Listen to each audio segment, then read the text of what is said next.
The financial industry has told you to rebalance your retirement portfolios your entire life.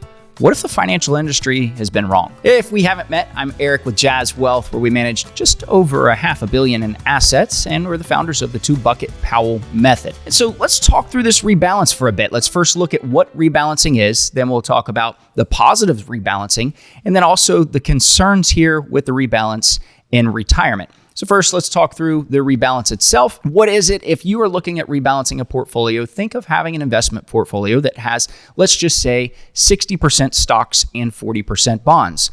Eventually, as the market grows, you are going to have more stocks in that portfolio than bonds. So let's just say that you go from 60-40 to 70-30, 70% stocks, 30% bonds.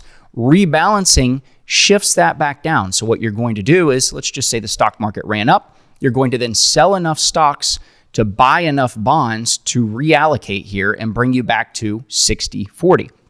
That's the baseline of what rebalancing is. What is it used for? Well, oftentimes rebalancing is going to be used for being able to make sure you are in the right risk tolerance. So if you run up to a much higher risk strategy, such as having 80% stocks, 90% stocks, but you needed to be at a 60-40, well, you're way out of whack. And the concerns with that is that you could make a bad emotional decision when it comes to investing. Oftentimes, advisors are ones looking at you and saying, what is your risk tolerance? That's a question that they're steadily asking you.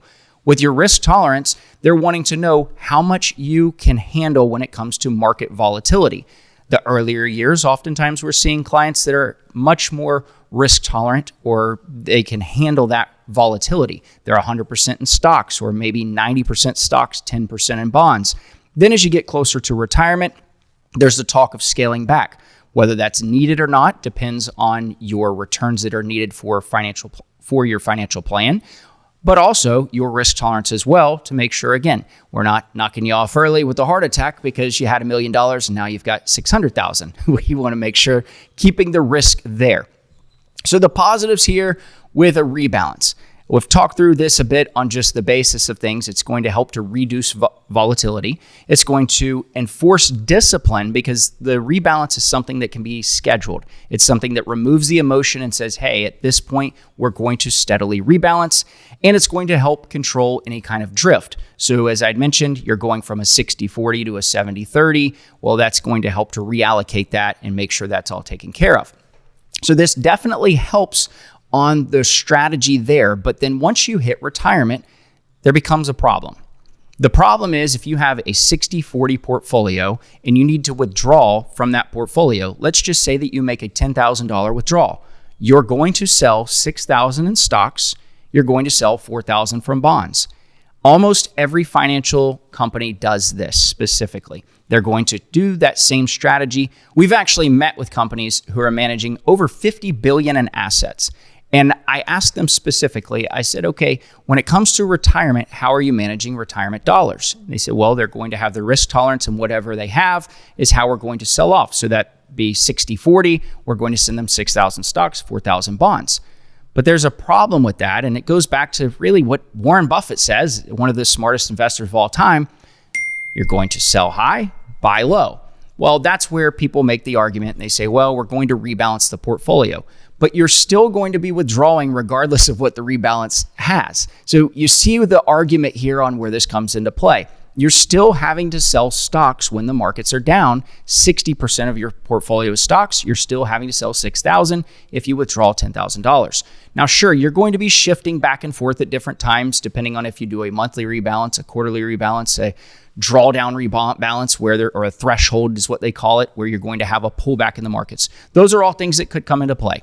But the problem comes to, you still have to sell. Now, this is also an emotional problem, because when you're in the retirement years, you're seeing a $1 million portfolio drop to $800,000. You know that you're still having to sell stocks. If you had that 20% pullback, you're still having to sell those stocks, and that's never a good feeling. How do we solve for this, and what do we do, and where is the financial industry failed investors? The way they've done this is, first of all, they've done something that's a one-size-fits-all. And the reason for that is because they can easily do this with clicks of buttons and manage billions of dollars without having to worry about it. Well, what I've done and what I've developed and what I'll share more on in future videos is the 2-bucket Powell method, but it doesn't have to be this exact approach, but this is something that you're wanting to think through on how you're going to do this. And the withdrawal strategy should be the consideration of developing a conservative bucket. It could be that 40% bonds, and a growth bucket. It could be the 60% stocks.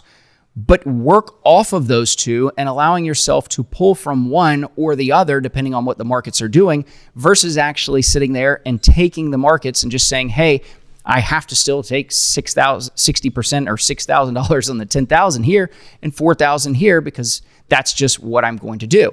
Instead, you could have this opportunity set up for you where you have 2 buckets. One is going to be the stocks and growth. And when the market's positive, you're going to always pull from the growth. When the markets are negative, you're going to shift and you're now going to go to the conservative bucket. You can rebalance these buckets over time as the markets are going to continue to grow. If you're taking from the top on the stock portfolio, totally fine. Well, eventually you need to look over here at this conservative bucket and make sure you have 3 to 5 years in that conservative bucket.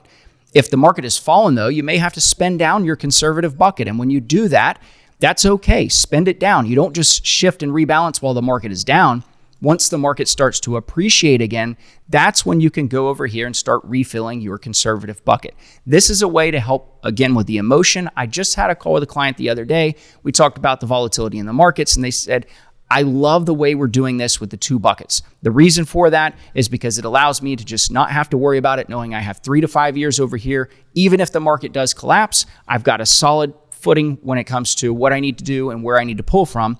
But while the market's positive, I know that I can get some returns on the markets and also take from the top off of those. So this is something that you're having to think through and do when it comes to retirement. It's not about rebalancing every second of every day. You need to figure out what's going to work best for you. So rebalancing is not bad. It's built for savers, though. It's not built for retirees. And that's what we have to come to realize. And that's where the 2-bucket strategy would work for somebody in their retirement years.